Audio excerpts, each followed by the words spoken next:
It happened during my junior year of high school, not too long ago, maybe a year or two. I had a part-time job working the closing shift at this old pizza place in a small shopping plaza. It wasn't anything fancy, just me, one other employee, and a manager who was barely older than us. I usually didn't mind the late shifts. It gave me time to unwind, listen to music, and clean in peace after all the customers were gone. But this one night changed how I looked at closing forever.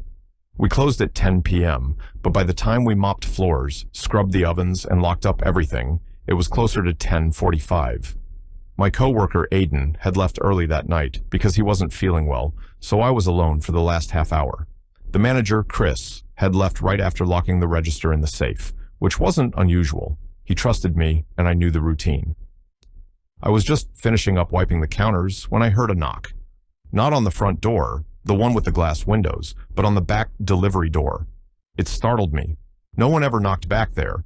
It was a solid steel door that opened to an empty alley, lined with dumpsters and broken security lights. We only used it for garbage runs and deliveries during the day.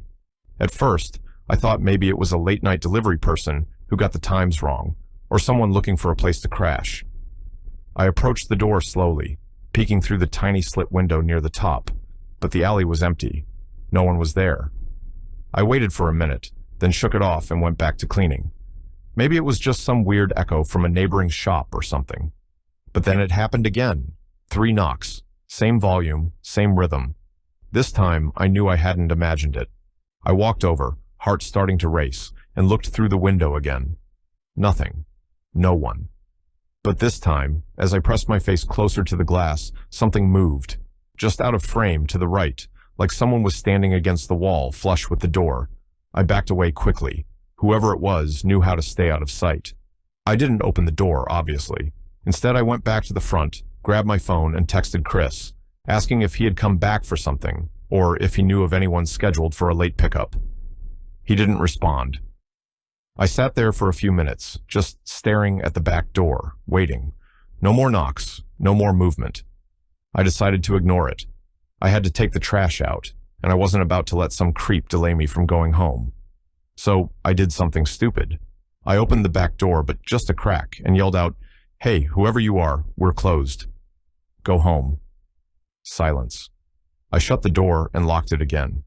Then I wheeled the garbage bin to the front and decided to take it out through the main entrance instead.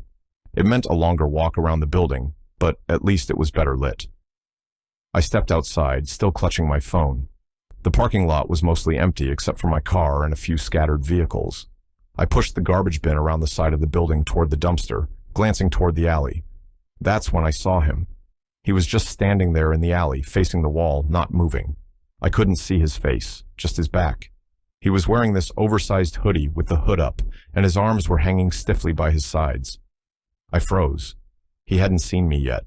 At least, I didn't think so. I slowly started backing away, trying not to make any noise. Then he turned, not all at once, but slowly, deliberately. His face was pale and expressionless, and his eyes looked wrong, like they didn't blink.